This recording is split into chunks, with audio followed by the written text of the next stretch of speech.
Hey everybody, happy Saturday evening live tutorial stream. How's everyone doing? This evening, wherever you are out there on the internet, I see Kenneth and some other people out there. So welcome into the Beading Dreams live tutorial stream. I'm actually wearing the sample for this evening's class. So we are doing this I call the everything necklace. And basically, the whole idea behind this particular tutorial is to just kind of do sort of a what we call in college a knowledge integration project of just showing you how to incorporate all of your various types of techniques that you know to put stuff on things. And yes, I really did just say that, but you know, to incorporate, still getting used to this new camera position, and that's not what I wanted to do.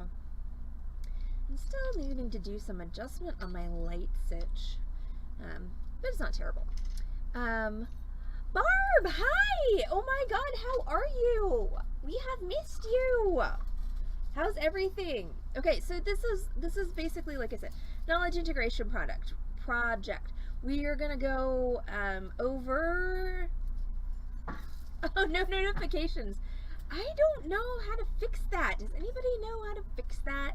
Because, I mean, I hate that.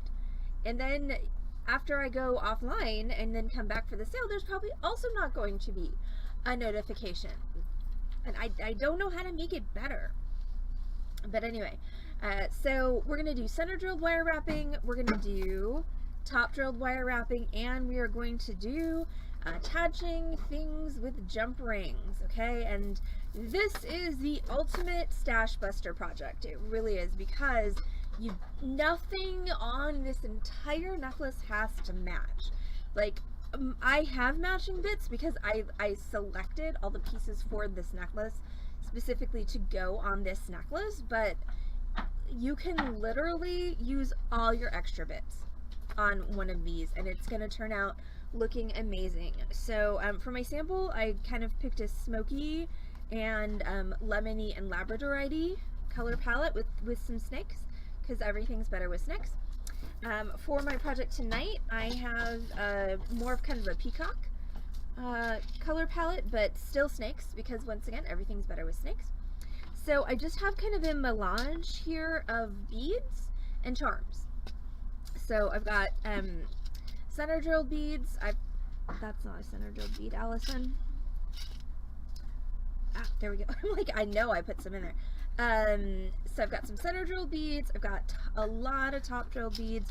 I've got charms.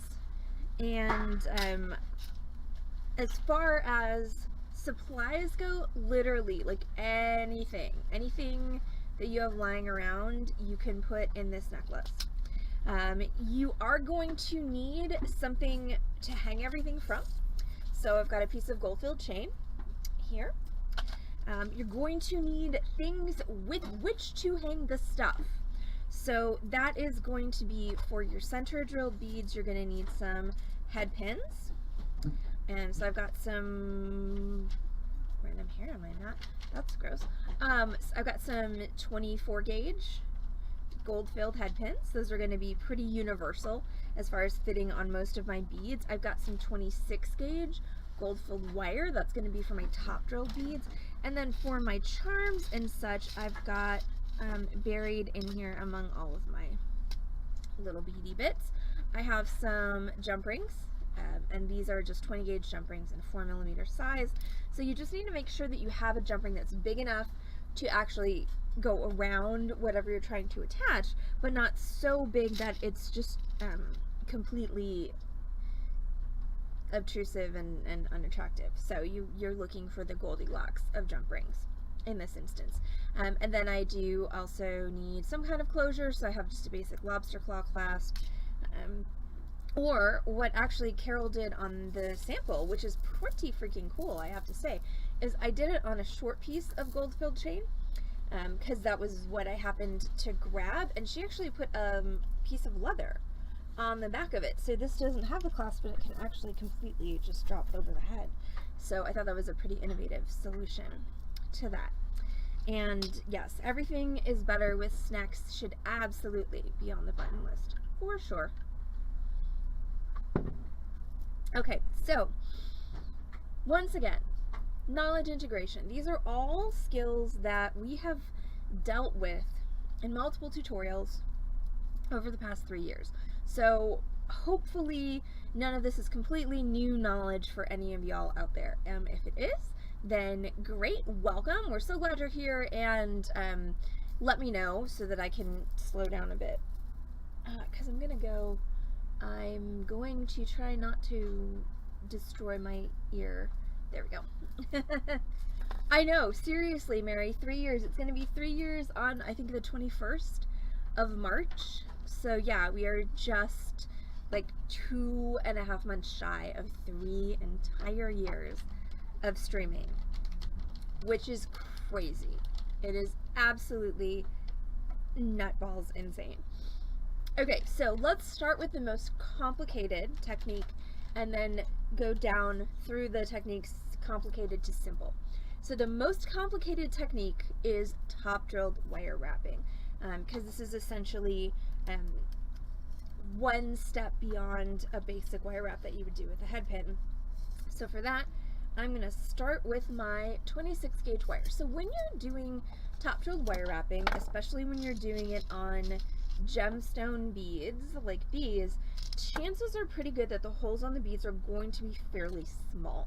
So that means that your gauges that you're going to use for your top drilled wire wrapping projects are going to be probably, for the most part, 26 and 28 gauge. Sometimes you will get beads that have bigger holes that you can use 24 gauge for. And just remember, for reference, the numbers of the wire get larger as the wire itself gets smaller. So of those 3 gauges I just mentioned, 24, 26, and 28, 24 is the largest of the 3, 28 is the smallest. So 26 and 28 tend to be what you're going to land on when you do most of your top drilled wire wrapping projects.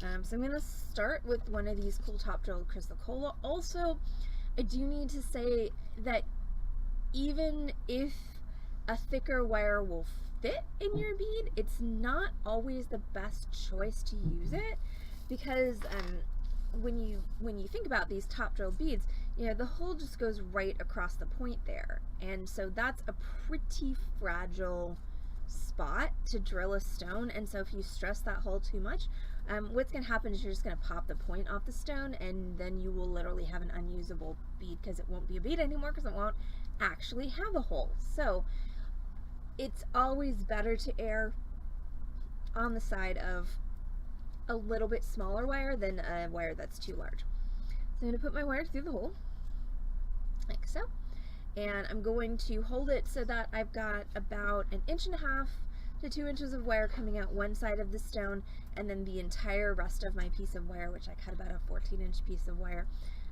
that's coming from the other side of the stone. Now, I am a right-handed individual, so what I will typically do is I will have the long piece of wire coming out on my right-hand side and the short piece of wire coming out on my left-hand side. Now I'm going to go ahead and I'm going to bend these wires against, I swear, I have so many lights. How can I not have enough light on my work surface? I'm confused by this. But anyway, so I'm going to take my bead and my wire, and I'm just going to bend that wire up against the holes of my bead, and if I can't get a good enough grip on it with my fingers, I can always grab my pliers, and I can take my pliers and pull that against the hole of my bead. And so what I'm trying to do here, and this is another reason that thinner wire isn't always a bad thing, is because I'm really trying to get a tight bend against my bead. So what I've created now is a triangle, and I want the point of that triangle right there to be directly above the point of my bead.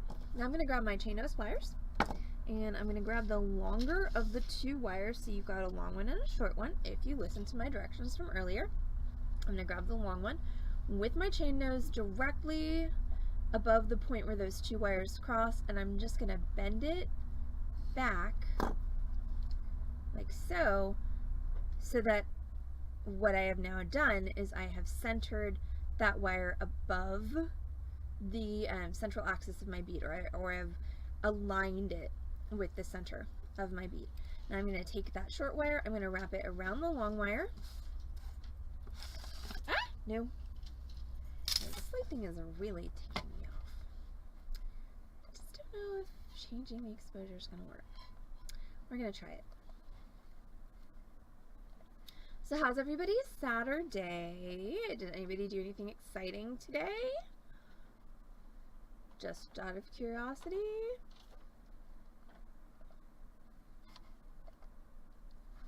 We had a decently busy Saturday here at the Beading Dreams, which is good for after Christmas. You know, I'm always grateful after Christmas for whatever business we happen to get, because yeah, it's definitely yeah, people get their credit card statements from Christmas and they're like, oh right, I spent all that money. Ooh, homemade patty melts with Texas toast. That sounds delicious. I do love me a good patty melt, even though since being gluten-free, I don't, you know, it's not as often in my food vocabulary as it used to be.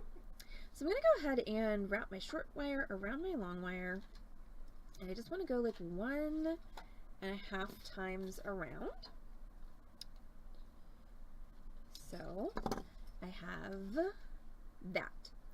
Okay, so I've got my wire, my triangle, and then I've wrapped my short one 1.5 times around. Now I'm going to go ahead and cut off my short one.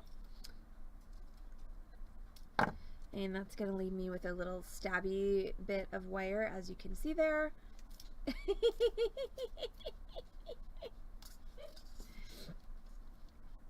Oh my gosh. I'm just going to press that down so that it's not sticking out. Oh no, Barb, please tell me you were not injured at the bounce park, because that would be terrible.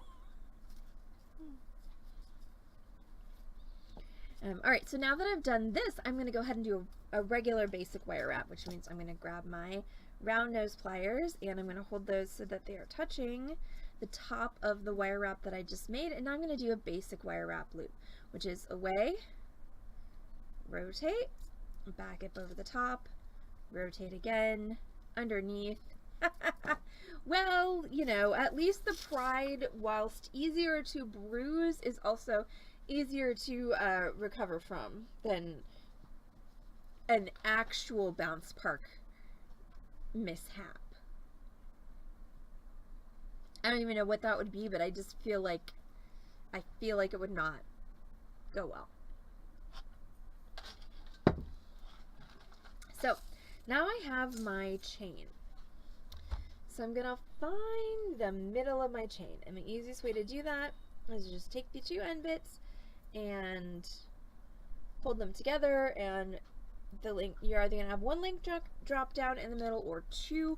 If it's two, you're gonna need to cut one link off the end to give yourself a middle, but mine is good to go. So I'm gonna take my center link of my chain, and I'm gonna take my wire and I'm gonna feed it into that link, and I'm just going to thread that link all the way up my wire and into the loop. So it's important to note that there's only one way into this loop. So you've got to go through that space there. Okay, so if you try and go the other way, it's not going to work. So you got to go through that space, and then you can hold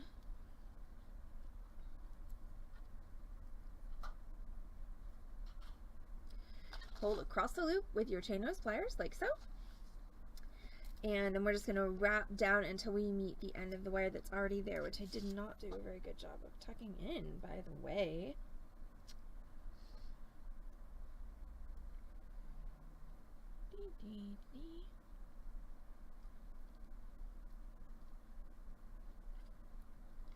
Okay, so when you're holding, like so, you can feel free to hold the chain as well.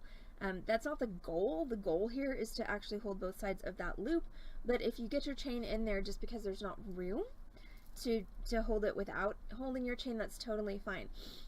Typically what I'll do is, again, since I'm right-handed, I'll have my pliers in my right hand, I will put all of the chain and other assorted stuff to the right, and then have my pliers, and then the place where I'm going to be wrapping is going to actually be to the left of the pliers. I'm going to use my left hand to wrap that wire around again until it reaches the end that's already there. I'm going to trim, and then once again that pokey stabby bit that's going to happen, you can sort of see it.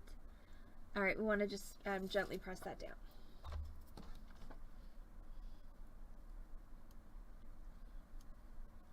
And congratulations, we have attached one thing onto our everything necklace. Okay, so that's technique number 1. That's the most complicated technique that we're going to use this evening, and that is, once again, top drilled wire wrapping. Okay, now we're going to go ahead and do center drilled wire wrapping, which is a little bit simpler. So I'm gonna demonstrate each of these techniques for you, and then I'm gonna spend the last 10 or 15 minutes of the stream just putting this whole thing together. Okay, so that was top drilled wire wrapping. So that was the most complicated thing that we're gonna do tonight. So the next thing we're gonna do is center drilled wire wrapping. So okay, so I call this type of bead a top drilled bead because it's drilled across the top. Some people will also call it a side drilled bead, and as far as I'm concerned, either one of those is correct, but if you ever, you know, get anybody who's gonna get all aggro with you about it, just go with whatever they say, because as far as I know, there really isn't a correct way to reference that. This is what I will call a center drill bead because it has a hole that goes straight through the center of the bead. And you can see that pretty clearly when you put it on a head pin, which is this finding here. She says as the bead refuses to fit on the head pin. There we go. So, yes, the best laid plans of streamers everywhere do not always, you know, go well. So that's a center drilled bead. So it's got a hole that's all the way through the center of the bead. Easier to wire wrap, fewer steps. Some people don't love being able to see the drill hole through the bead, which is, you know, one reason why some people have a marked preference for your top drill bead, because if you look at those two and you compare them, you know, obviously this one you see more gemstone, you see more pretty beadiness and less hole, because the hole is much shorter and is of course only at the top. But once again, these are more complicated to wire wrap. So I personally think that it's awesome to have both techniques in your back pocket or your front pocket, or pick a pocket, any pocket, maybe a frocket, whatever. But it's good to know how to do both of these. So this is simpler. This is a basic wire wrapped loop. So we're going to start right off the bat with our round nose pliers. And we're going to place our round nose pliers. And round nose pliers, by the way, are these that have the rounded cone-shaped tips. And the tips are tapered, so the closer you go to the bottom of your pliers, the bigger the loop you're going to make. The closer you go to the end, the smaller the loop you're going to make. When you're dealing with a chain like this, you just want to make sure that you're making a loop that's big enough to go around the wire that the chain is made from, which in this case is pretty thin, but sometimes if you're dealing with a really chunky chain, or even if you're dealing with like an acrylic chain, you know, something that's extra thick, you know, you just want to make sure you bear that in mind when you're making your loop. Since this chain is not very thick, it doesn't really matter what size loop I make. So I'm just going to go about 1/8 of an inch, 1/4 of an inch down from the end of my pliers. Then I'm just going to do my basic wire wrap loop. This is going to look a little familiar for those of you who've been watching the tutorial, because this is the second half of what I did on that bead. So I'm going to go away, rotate my pliers, back up over the top, rotate my pliers again, and underneath. That's going to make this shape, which is my lady with the scarf. This is the point at which I'm going to link it onto my chain. And I'm just going to go ahead and link it onto, since these links are very wide, I'm going to link it onto the same link that I put my first bead on. So I'm just going to feed that link up my wire, and I'm going to pop it into my loop, like so. And then I'm going to hold across my loop with my chain nose. And once again, if you wind up holding your chain, that's okay. And I'm just going to wrap until I get down to the bead, because there's not a wire end that's already there at this point. So I'm just going to wrap till I get to my bead. Ta-da! Like so. And then I'm just going to trim, cut it as close as you can.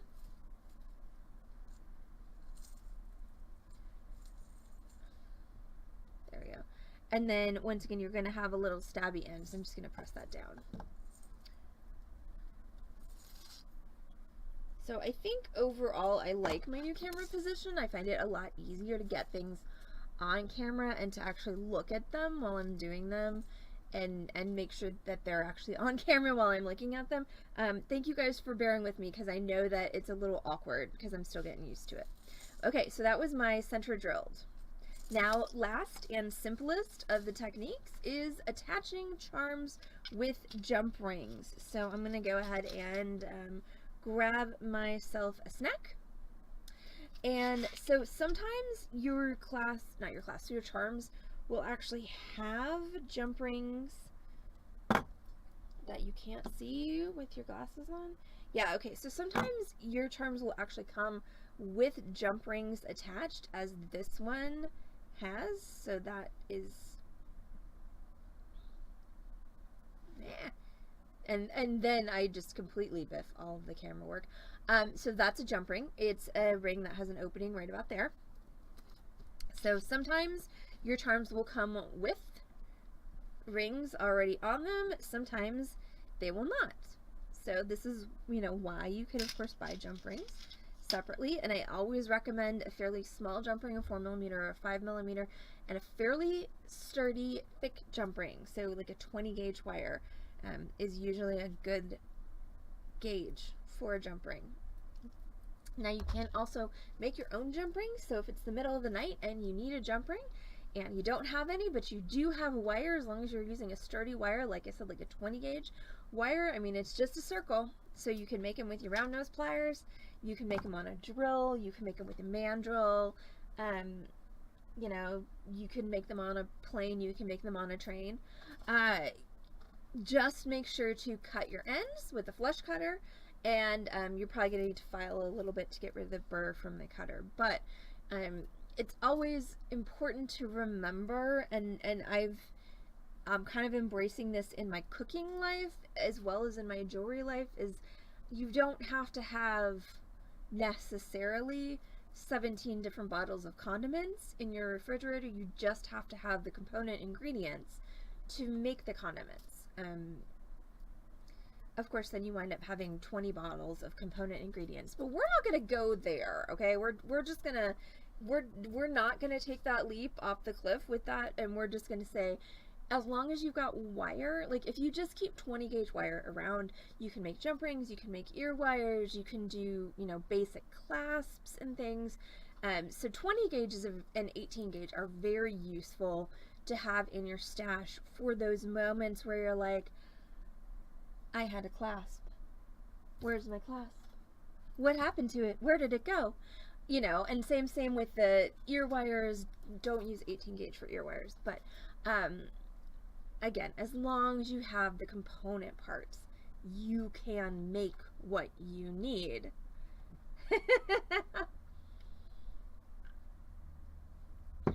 Oh dear. That's unfortunate. Though I will say, so my new favorite thing is making my own barbecue sauce. It's really easy. I'm probably, about to buy Costco out of ketchup, but it's very simple and very tasty. I actually like my homemade barbecue sauce better than the store-bought barbecue sauce. And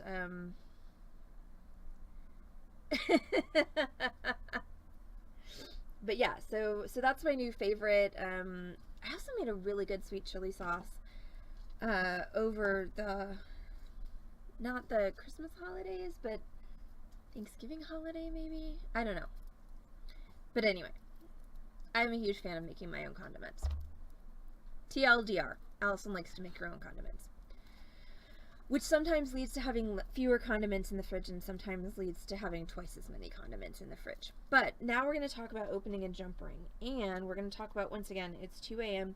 and you don't know where your second pair of chain nose pliers is. You know you have to somewhere in your work area or your home, but you don't know where the second one is. Maybe your cat's laying on it. Maybe you're sitting on it. Maybe you left it at work and you didn't bring it home. So you actually can do this with a round nose and a chain nose. So this is my round nose. And this is my chain nose. The chain nose are the flat ones. They're the ones that are designed for grabbing and holding things. But it's really a lot easier to open a jump ring if you have 2 pairs of pliers. So what I can do is I can use my round nose and I can grab next to the opening and I can basically use those as just a stable point and then twist my ring open. This is one of the secrets to working with jump rings that makes a huge difference, is don't try to use your fingers, use your pliers. So I'm just going to keep that in my pliers and I'm going to just hook it onto my chain. Sometimes you need to, reposition a bit just so you can get it on there, and then I'm going to close it back up. Now you want to be careful when you're using your round nose pliers because they will put dents in your wire, but as long as you hold it fairly gently, you shouldn't have too much of a problem. Oh my gosh, Lori, I guess you got some good exercise and you probably got some good Pokemon. So I would call that a win. We're happy to have you. Okay, so those are your 3 techniques right there. Top drilled, center drilled, jump rings. So now I'm just going to go ahead and take all of this stuff and I'm going to put it onto this necklace. And I definitely did, I picked a lot of top drilled just because that's where I was standing in the store when I was grabbing supplies for tonight. So we're going to do a fair amount of top drilled, but I grabbed some center drilled and I grabbed some charms. So now I'm just going to start doing stuff. So was it like an organized event, Lori, or did just you and your family go and were like, we're having a Pokemon day?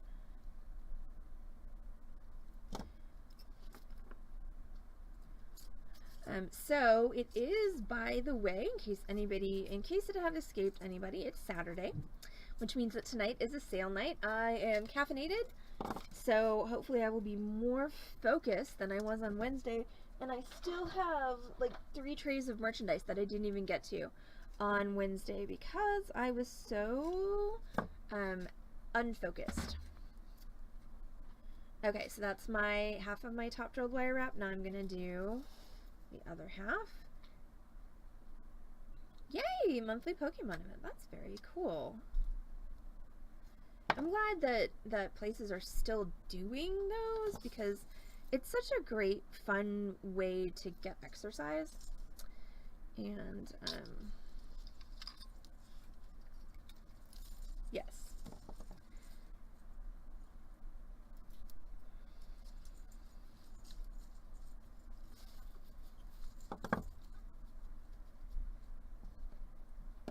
Huh? Chest pin? Mary? I do not get the reference. Okay, well obviously Lori does, so yay. That one was just like over the head. Okay, so there we go. So now what I'm gonna do is I'm gonna start stacking. Oh, got it. Okay, so now I'm gonna start just building to the links that are on the outside of center. And typically, when you're doing this building of a necklace on chain, typically you would only build on the links that are facing the same way. So you can see how this link right here is perpendicular to these two links. But since this chain has such large links, I'm actually going to go ahead and build on this link as well, because otherwise my necklace is going to have all kinds of weird sort of gaps in it. So it is 6:57, so I'm going to see how much of this I can get done in the next 15 minutes or so, just to kind of give you guys an idea of how much time it takes to actually make something like this.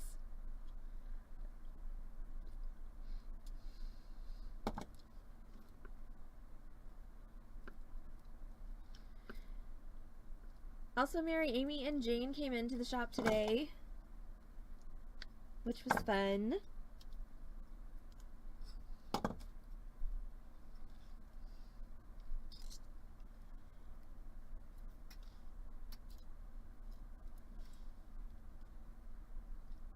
Haha, you totally should have showed up today.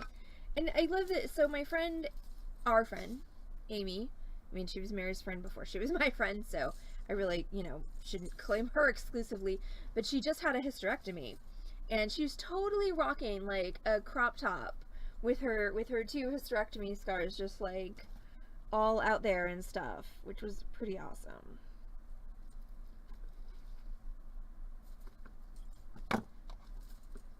That's fair. She was your boss. She was never my boss. But she is a librarian too. I did not ask her if did she ever go back to work at that awful place? It's true. Mary is 100% correct. She gives no F's at all. It's fabulous.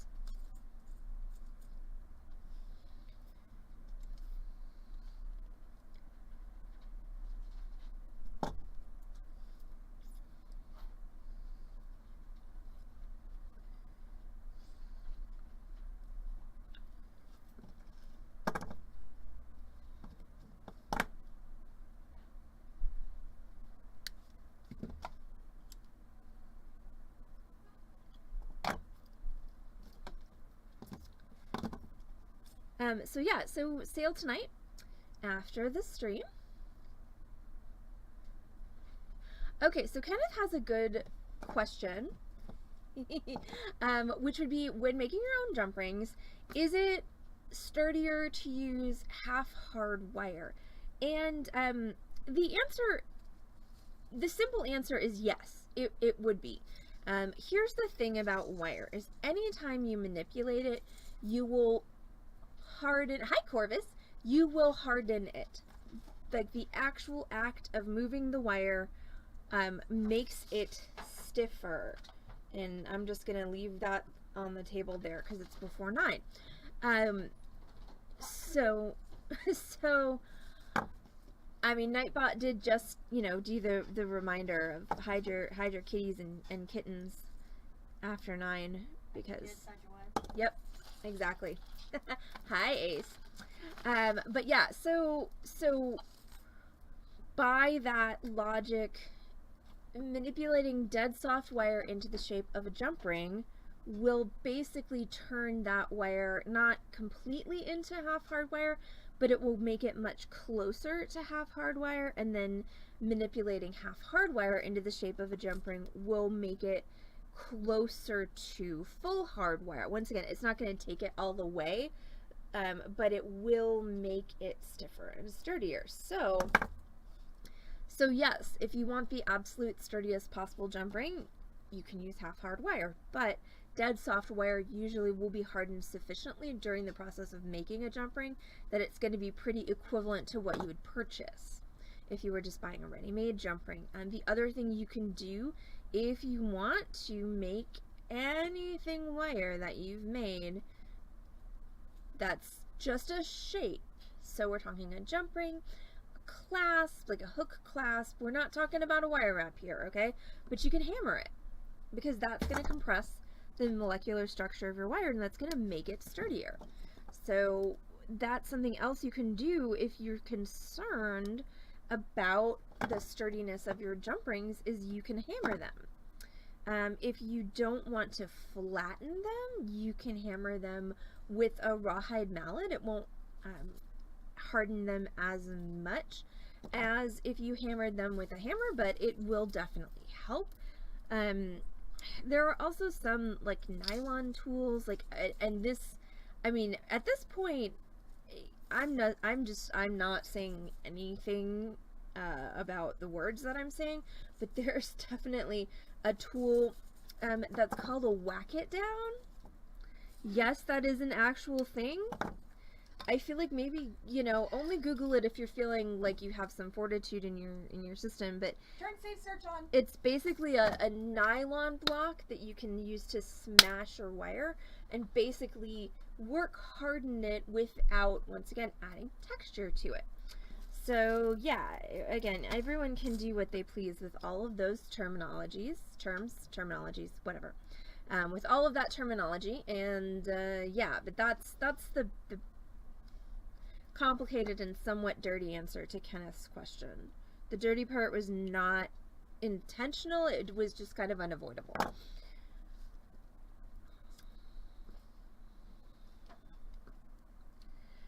Also, you can always use a wire wrap link as a substitute for a jump ring. So if you're dealing with something, whether it's that your chain is too small or your the hole in your charm is too small, I'm sorry, I just cannot get out of this quagmire at the moment. But anyway, if the attachment points are too small for a jump ring that is of sufficient sturdiness to hold your item, you can always do a wire wrapped link. You can put a bead on there or not, that's up to you.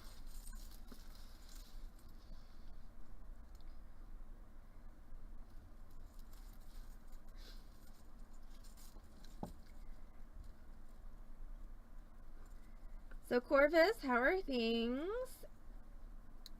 Everyone is loving the emotes, including me.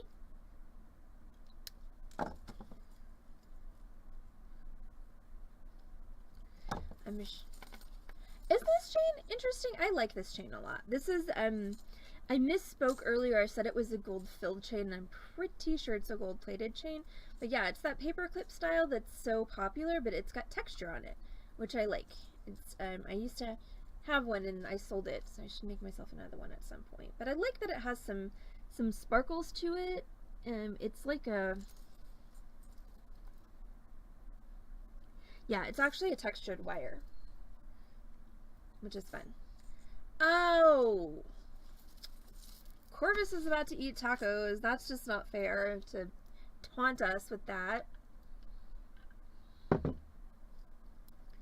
You're a taco taunter, Corvus.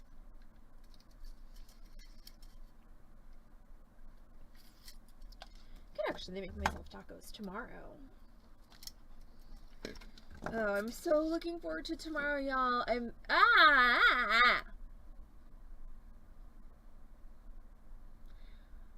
But you did say so, Corvus. You're mean.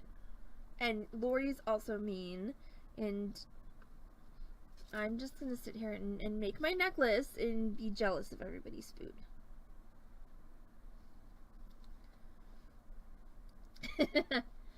And I had a baked potato. I too, was so good. Technically, we actually each had a baked potato and a half.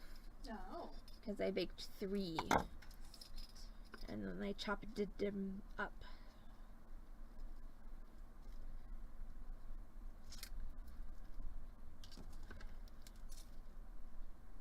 But I'm so looking forward to tomorrow, y'all. I'm not doing anything productive, which part of me rebels at, but oh my gosh.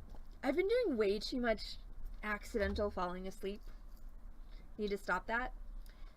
Though I will once again say that this does not help. This ball of cuteness, it's like it's like its own singularity. It just sucks me in. Look at that. Look at that cat ball. cannot resist the tiny, tiny Mamie and her adorableness. Oh, I know resting the brain is productive, Corvus, but it doesn't get my garage cleaned out. Which is really what needs to happen before I can clean out my office, because there are things in the office that need to go in the garage, but there are things in the garage that need to go to the curb, and, you know, it's all a freaking sliding puzzle.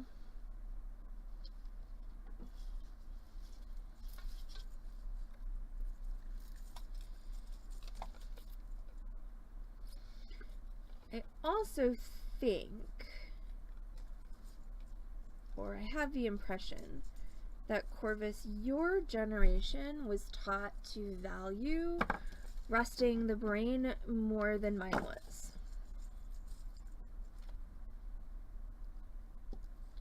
And I could just be making assumptions. I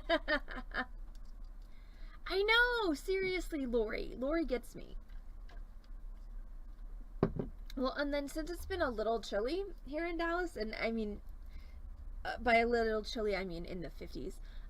But then I'll sit down on the couch and I'll tuck my legs up, and then maybe I'll come like curl up in the space, you know, in the triangle of my legs. And then what do? Like, you can't disturb the ball of cuteness. Like, you can't. It's just terrible. So you just have to sit there, and then unfortunately, when you're sitting there with the ball of cuteness on the couch, you know, and then all of a sudden you're asleep, and it's just like this, you know, crazy thing. It just happens. No willpower at all.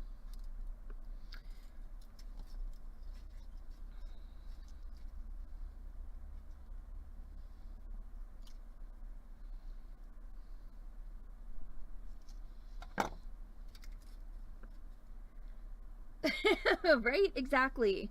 Nothing will occur except for sleeping.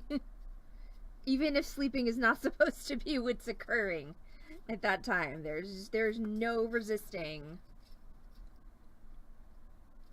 There's no resisting the floof entropy. It's a real thing.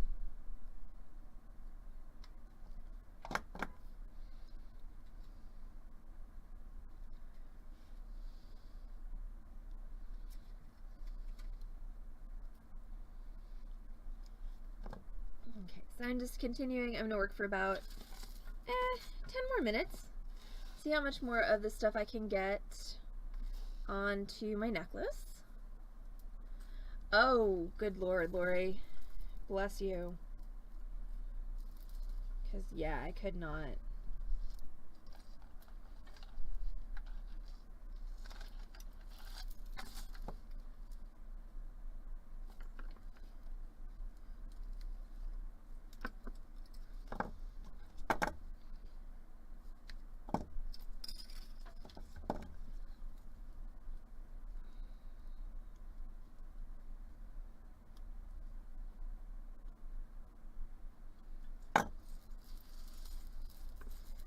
Oh no! Please tell me you didn't just, like, you know, actually the worst, in my personal opinion, is when you're watching something on your phone and you fall asleep and then you drop your phone on your face. Oh, yes. Because that's a really crappy way to wake up, with your phone falling on your face. And then you have to check and make sure you have all your keys. Yes. And that your nose isn't bleeding. Dang, Corvus has been off coffee for 3 years. That's impressive.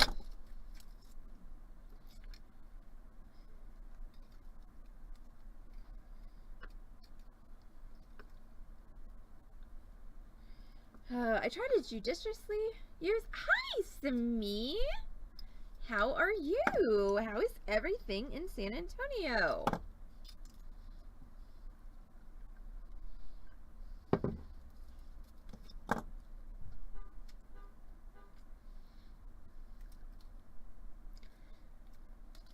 Yes, it's an Amy. Woohoo! An Amy and a Bee on the stream.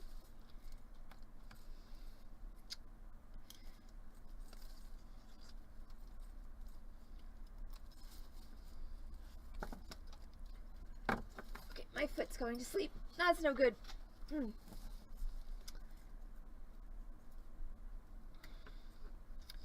So, for anybody who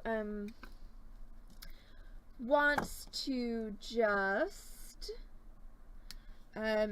you know, hear about the craziness of Texas, so Beading Dreams is in a fairly affluent neighborhood. And apparently 2 times last week, there have been shootings in the parking lot across the street from us that were caused because someone was perpetrating a crime and bystanders decided to start shooting at the perpetrators of the crime. So that's how cray-cray our state is at the moment.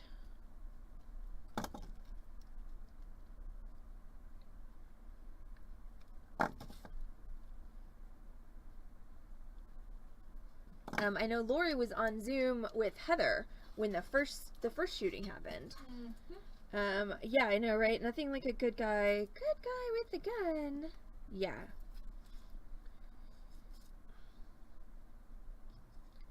When was the second one? I don't know, but Essie said it happened like several days shortly after. Really? Unless she was talking about the same one. I'm not completely sure. Gotcha.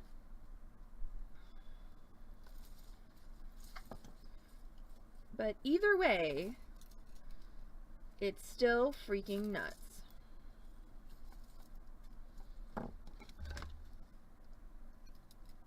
Oh, what the heck? Come on, stop that. Right? Your freedoms! Don't take my guns! Okay, so I'm just continuing to build this out.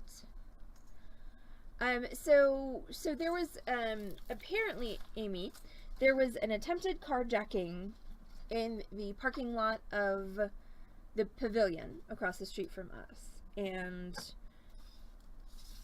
bystanders who were carrying decided to pull out their pieces and deal with the, you know, crime as it was happening. And there were, so I'm unclear as to whether there were 1 incident or 2, because one of my staff was telling me about another incident, but I don't know if it was the same. But the one that happened while Heather was on Zoom, I mean, it was not like 1 or 2 shots. There were like 10 shots fired. It was nuts. And like, and there was actually, as far as I know, there was no confirmation that the perpetrators of the attempted carjacking were even armed. So it's entirely possible that just like, you know, random Highland Park people who were carrying guns opened fire on a random unarmed person who granted was trying to steal a car, but still, like, no, there were many shots.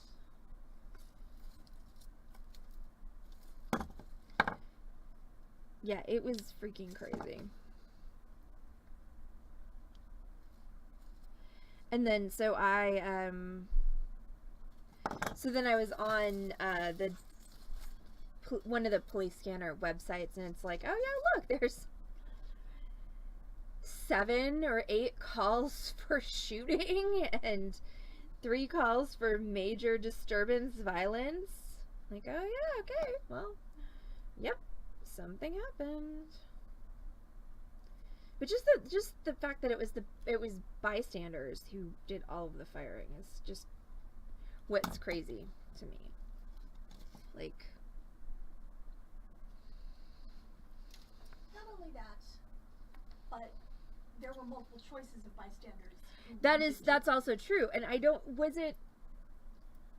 did multiple bystanders fire? No, I think multiple bystanders got ready to fire, but only one bystander actually fired, which, considering the number of shots that were fired, is also kind of crazy. Yeah.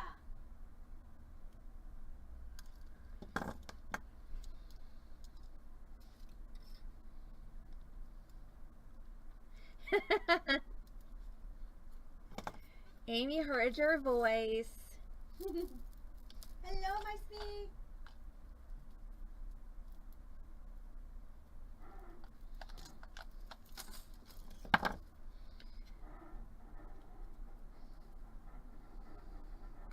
So the other cool thing about necklaces like this is you can keep adding to them. Like they don't ever actually have to be finished.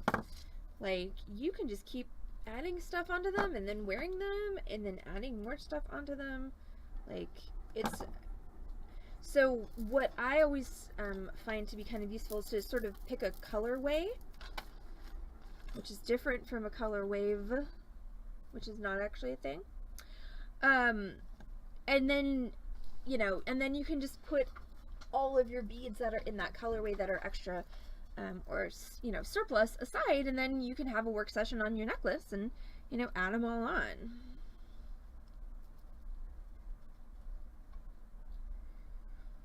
Why is Lee calling me when he knows I'm on the interwebs? So, I'm just gonna add a little bit more onto this necklace. I'm gonna try and get off in a minute because we have sale, and I'm gonna start that at a reasonable hour because otherwise I'm gonna be completely toast by the end of it.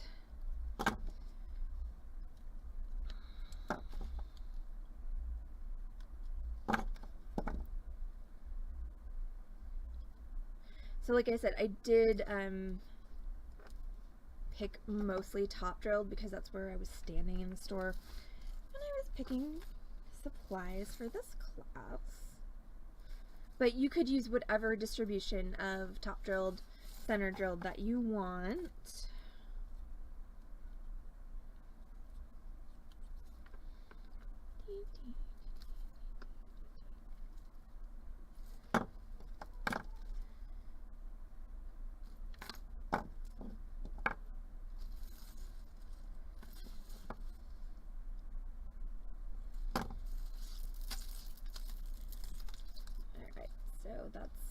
Should be pretty cool.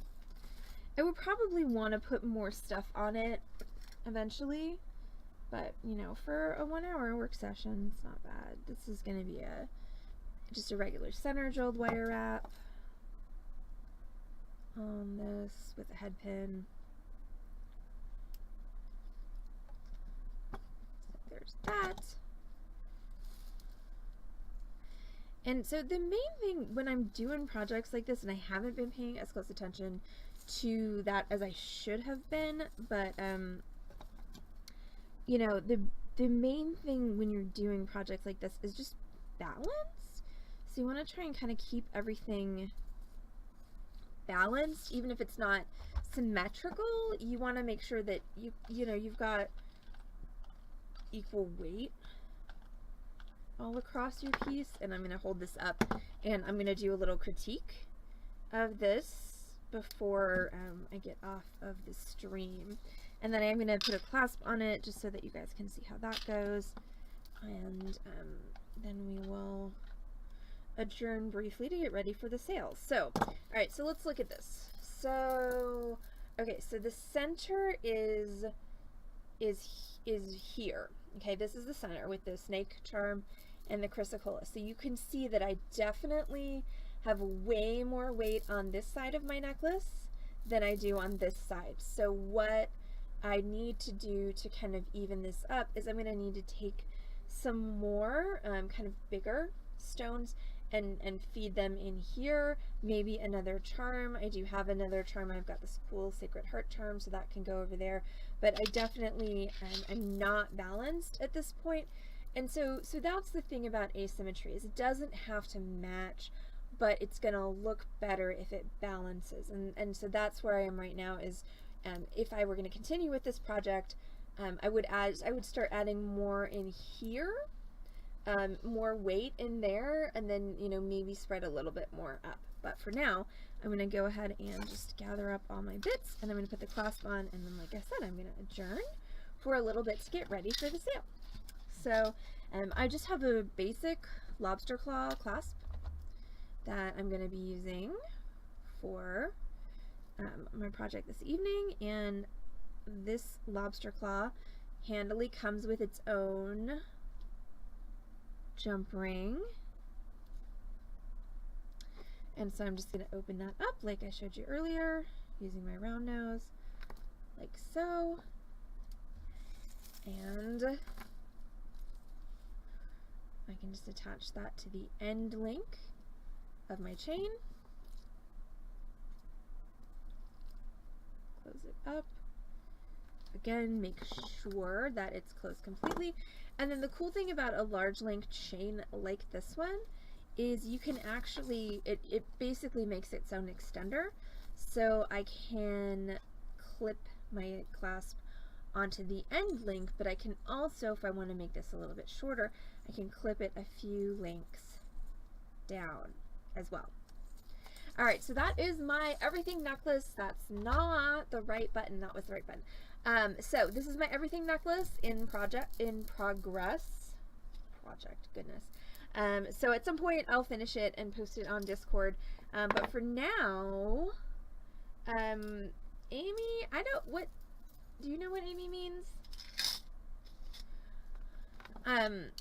So for now, I'm gonna go ahead and St. Michael charms? I don't think so. we have that random drawer of saints, but I don't know who's in there.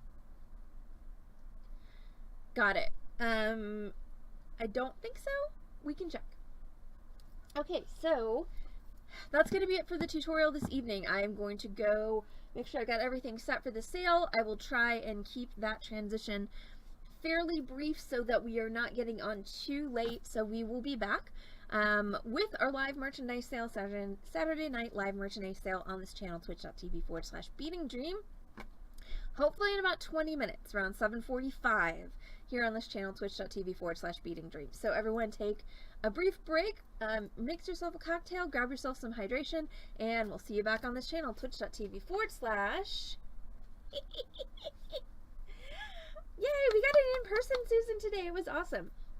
Okay, we'll see y'all back on this channel, twitch.tv/beadingdream for a live merchandise sale in 20-ish minutes or so. Okay, bye.